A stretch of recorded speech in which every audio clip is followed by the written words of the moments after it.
Okay. Okay, so the recording is in progress. And so I guess I should introduce myself. My name is Dr. Stephen Robertson. I'm the Administrative Executive Officer for the National Society of Black Physicists. And today is a very special day. I've been trying to get this young lady to come and do an interview for a while. She is the only Rhodes Scholar that I know personally, which is awesome. And I would like to give her a chance to introduce herself. So please take it away. Who are you?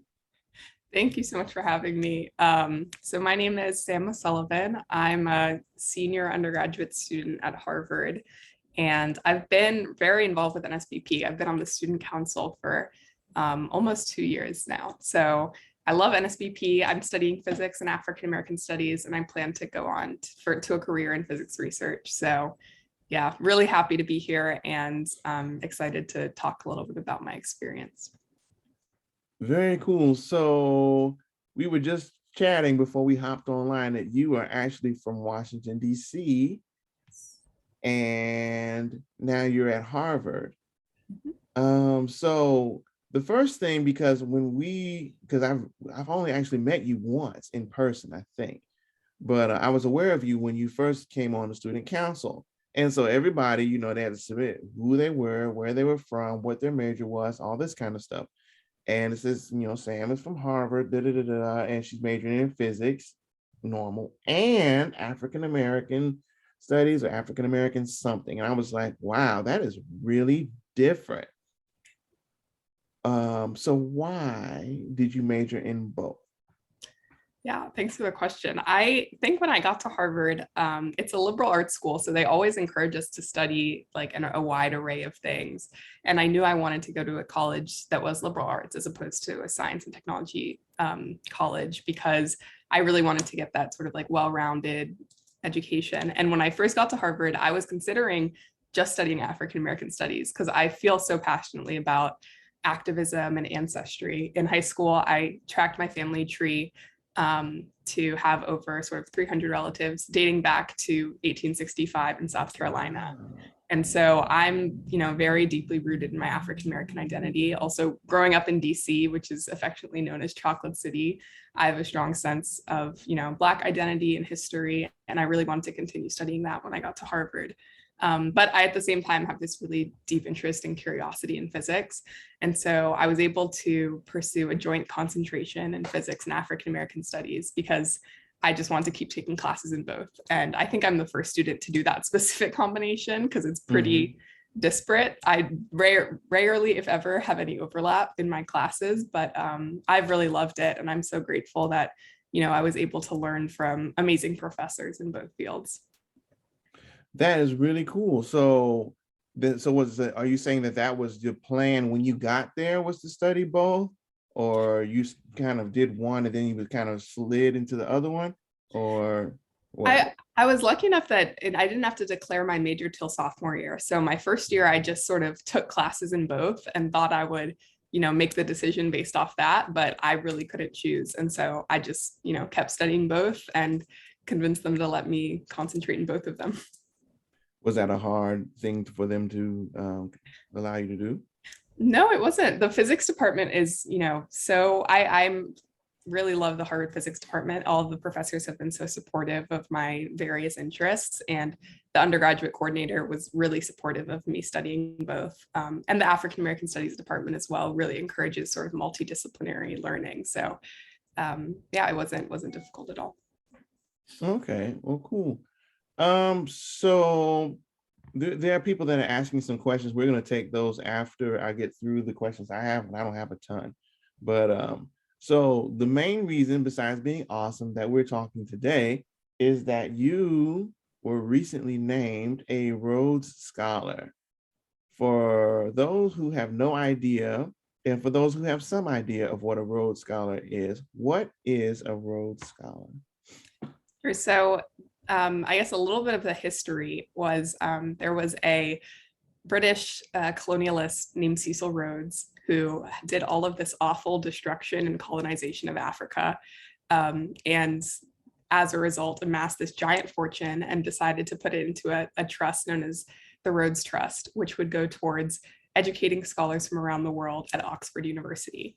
And so it's existed for hundreds of years, and they started allowing women to apply to the scholarship, I think in the 70s, and it's gotten more diverse since then. So it has a very kind of troublesome history, but it's, you know, regarded as one of the most prestigious scholarships. It's international and highly competitive. They select 32 American college seniors every year, and over 60 scholars from other countries around the world to study at Oxford. So I acknowledge that to say I'm so grateful to have the scholarship, but also I'm really cognizant of the fact the money comes from colonization, especially of the African people. And so I'm really sort of intentional about using the scholarship in a way that I can, you know, give back to the diaspora and continue in our progress. So that being said, I'm really excited to study at Oxford in the next few years after graduating. Wow, I had no idea the origin of the Rhodes Scholars. All I would normally hear is that Rhodes Scholars were was the smartest of the smart and the best of the best. You know, this senator was a Rhodes Scholar, such and such president was a Rhodes Scholar, and now Samantha O'Sullivan is a Rhodes Scholar. That is so awesome. So my question is, what made you decide that this was something that you wanted to do? I mean, you are super bright young lady. We've published, not broadcast the talk that you gave for the Innovate seminar series. I think it was in May of 2021, and we also broadcasted when you gave your talk for the NSBP conference. And so we know that you're like a really, really sharp upcoming physicist. And when you read what you said you wanted to study at Oxford, it wasn't like, I want to study the physics of the physics of the physics. It was something different than that. So what are you planning to study at Oxford? And why is it different from the physics of the physics of the physics that I've seen you do before? Sure. So I think I decided to apply because through I've done physics research throughout my time at college, and am really excited about going into career of research in academia. And so I've always been thinking about applying to graduate programs after graduating, and the Rhodes Scholarship felt like a great opportunity to get funding to do so at one of the best universities, Oxford. And so that kind of was what motivated me to apply. And I had this sort of diverse array of interests that I think I talked a lot about in my application process, one of which is philosophy of physics. And the philosophy of physics program at Oxford is sort of the top program in the world. And it examines questions that are very philosophical in nature, but arise from real concrete physics problems. So one, for example, being how do we interpret the meaning of a quantum mechanical measurement? Or, you know, something like scientific realism of do subatomic particles, you know, really exist as we think they do? So I've gotten really interested in these questions and applied, having expressed my intent to apply to the philosophy of physics program, as well as the linguistics program. And linguistics being because I have studied a language known as Gullah for the past 2 years at Harvard. And it's a language that was spoken originally by my family in South Carolina. Which it's known as a Creole language, for those of you who may not know, as it was spoken by enslaved Africans in the South Carolina region.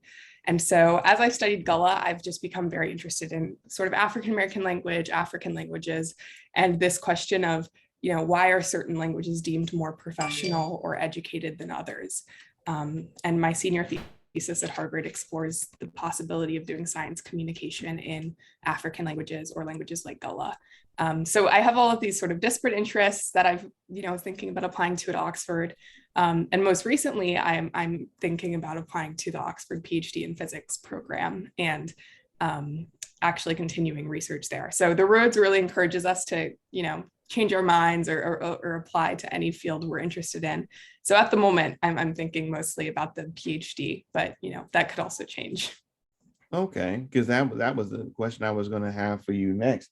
After, because my understanding from reading, you know, like Wikipedia is that the Rhodes Scholarship is maybe like 1 or 2 years.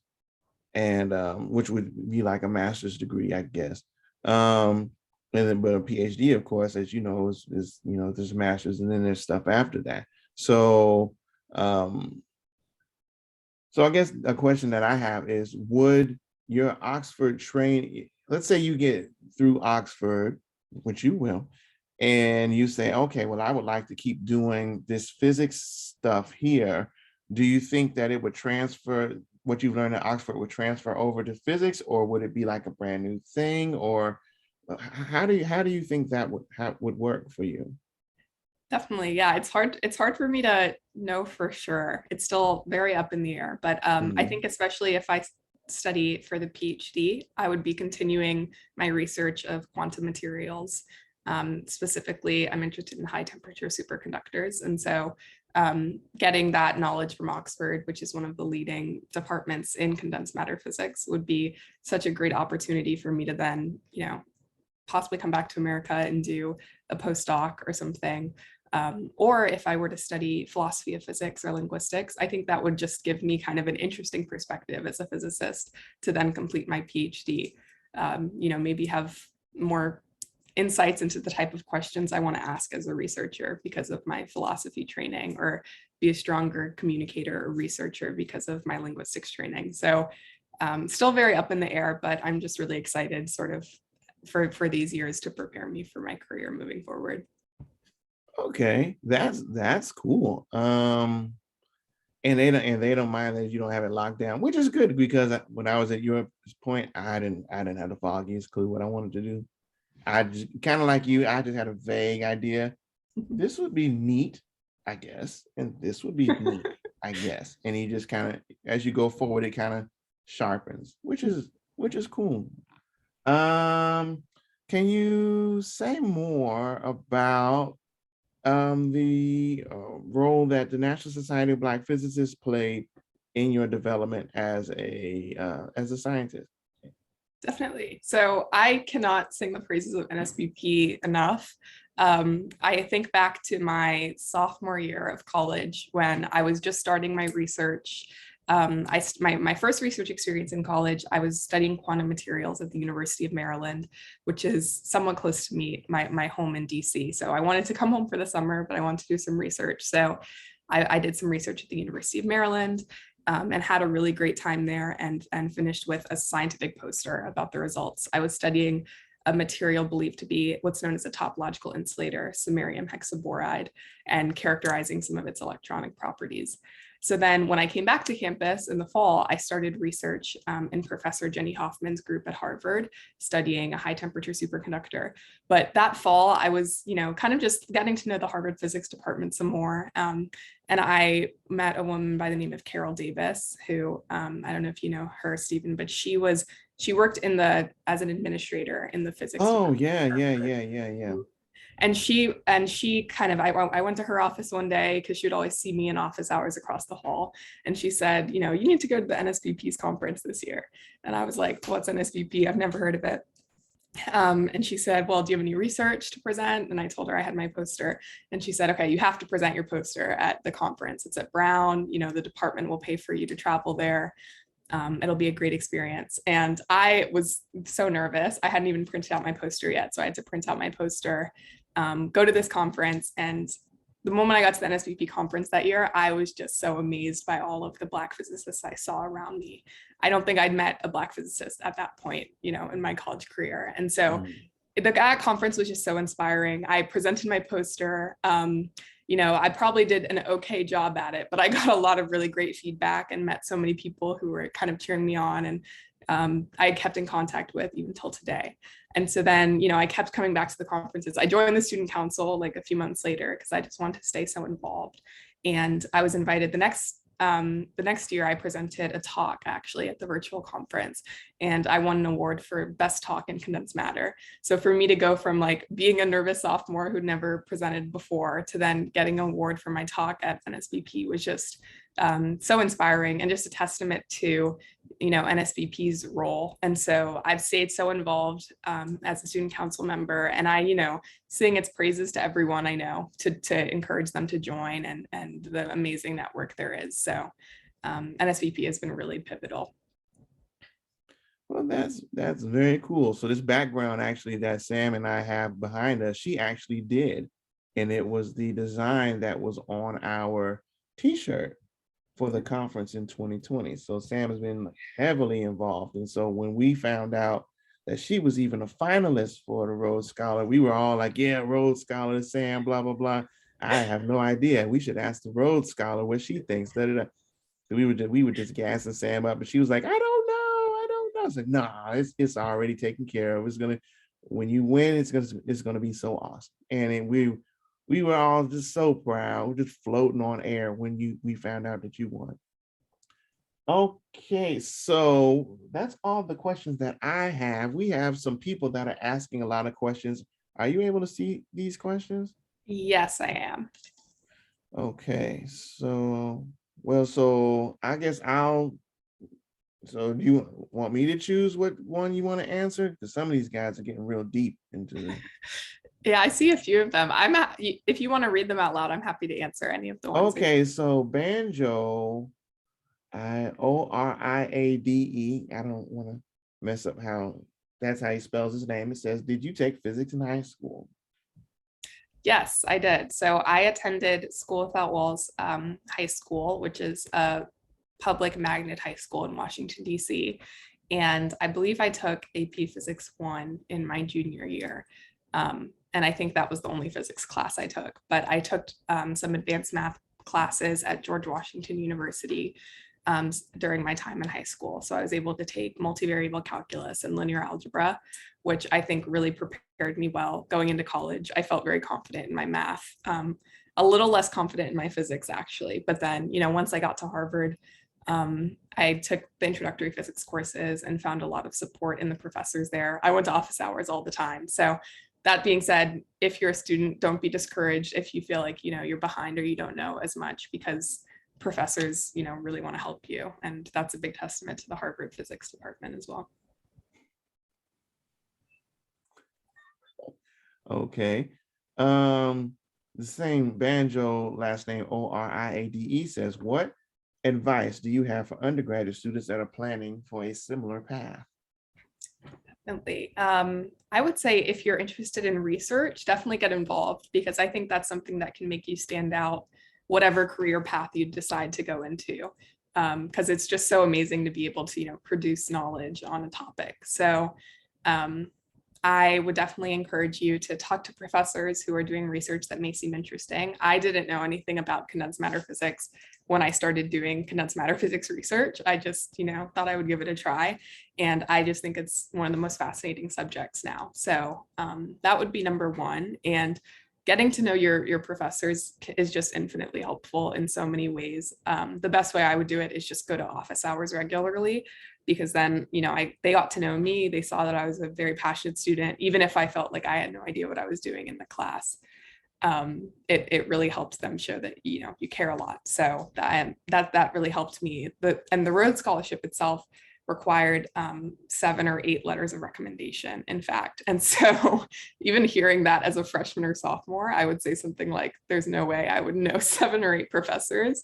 But by the time I got to my senior year, I was able to. So definitely recommend that. Yeah, I don't 8 people right now. I'm trying to get something done where I need like 3 letters of recommendation. I'm like, Lord, who am I gonna, Yeah. who's gonna write me a letter of recommendation now? I understand that. Okay, so there are people having discussions. That is just weird. What Albert James says, what do you have to complete at Oxford University to be considered a graduate of the Rhodes Scholar Program? I would say that, the Rhodes Scholarship just funds any sort of graduate study that you hope to complete. So once you're a Rhodes Scholar, they really encourage you to study anything, even if it's different from what you said you wanted to study when you were applying. And so I believe just a successful completion of any of the degrees you begin at Oxford. So if I plan to pursue a PhD, it would just be completing my PhD. And the same if I were to pursue a master's degree.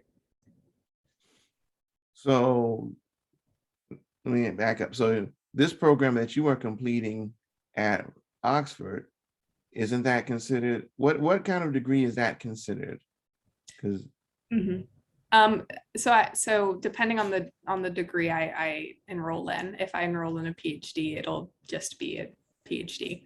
I think the Rhodes Scholarship is mostly just to provide funding. Okay. Okay. That's very interesting. Let's see. Which high school your parents? Okay, so Lynn Seal said, which high school did you attend in DC? And is either of your parents a professor? I attended School Without Walls High School, which is a magnet public school in DC. And neither of my parents are a professor. Okay. Dr. Arlene Macklin, one of the OGs of NSBP, asked, have you applied for the NSF Graduate Research Fellowship for the years after you complete the Rhodes Fellowship?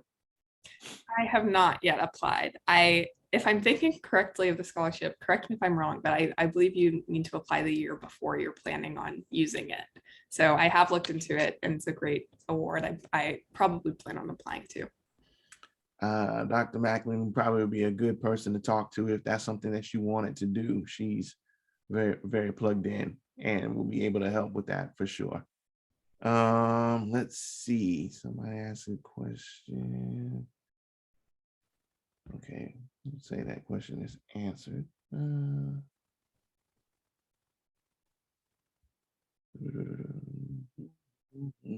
There's a person, how should we address Cecil Rhodes' history as a colonialist and white supremacist, particularly in the context of the Rhodes Scholar Program? How does that impact your relationship with the program? Yeah, that's something as an African American and also as an African American studies major, I've thought a lot about because one thing I've done at Harvard is I served as the founder of our African American Students Association, which was specifically to address issues related to the legacy of slavery on campus. And a lot of our efforts were to rename buildings on Harvard's campus. So there's a lot of buildings named after segregationists and slave owners that we met with deans and are in the process of working to rename, going through the bureaucratic process. And we've also dealt a lot with petitioning for reparations, both in the form of monetary and also social reparations. One example being, there's a woman by the name of Tamara Lanier who's suing Harvard to return daguerreotypes of her ancestors that were taken against their consent in the 1800s. And she's suing Harvard for them to return the images to her possession. So I worked with her to kind of aid her in her lawsuit, and she's currently appealing it and hoping it'll go to the Supreme Court. So I provide all this background of saying that, these are issues I've thought about a lot and thought about even in the context of applying to something like the Rhodes Scholarship. And I, said in my Rhodes interview that I feel very passionately about working with the Rhodes Trust to rename the scholarship, because I think that, names have so much power and essentially honor Cecil Rhodes by continuing to name the scholarship after him. So my personal belief is that efforts should be made to rename it. I'm not exactly sure to who or if these efforts have started. So that's why, I really want to meet with other people to discuss these ideas further. But I also think it's very powerful that when his money goes towards scholars from Africa or the African diaspora, because it's somewhat of a form of reparations. So those are my thoughts on it. I could, talk about this for a long time, but I think it's a complicated issue, and I, really enjoy engaging in conversations about it to, think about it more. Okay, that's a good answer. We're getting lots of questions now. Fevin Naba says, have you ever felt like the only woman of color in a class? If so, did it ever affect how you felt about your position in STEM? I definitely have felt like that. I think even beginning in high school, when I was taking advanced math classes, I would be the only Black student, or especially the only Black woman in a classroom. And so that made me, it definitely made me doubt my abilities at some points. One thing I love about science is that, the results are the results. So if I, perform an experiment, receive measurements, and have results that I can publish in a paper, no one can question those.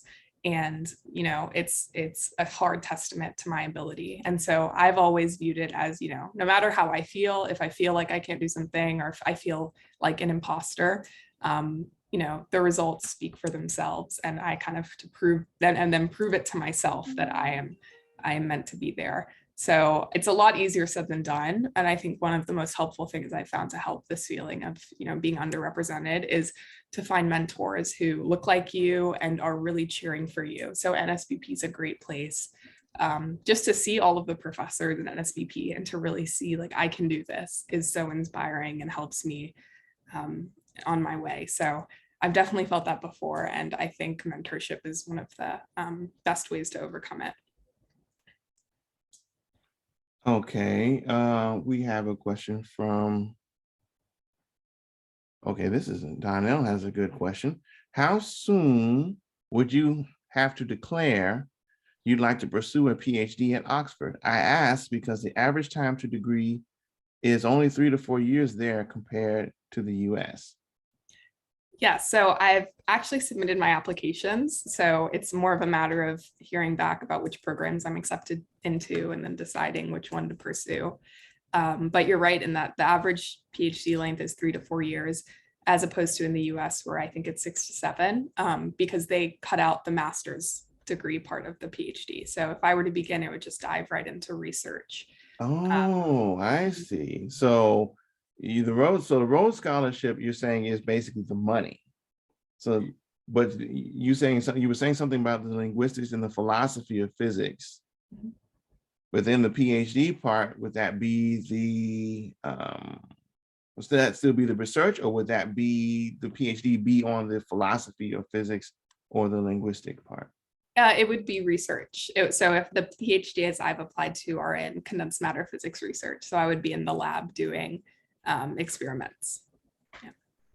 So, okay, so now what, because the philosophy of physics and the linguistic part, how does that flow into the PhD part? That would be a completely separate program.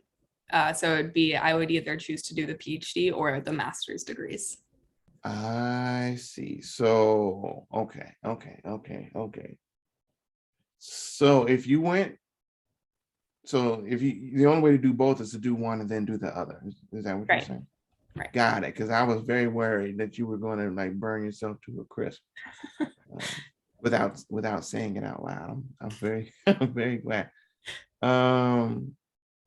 So people are asking a lot of interesting questions.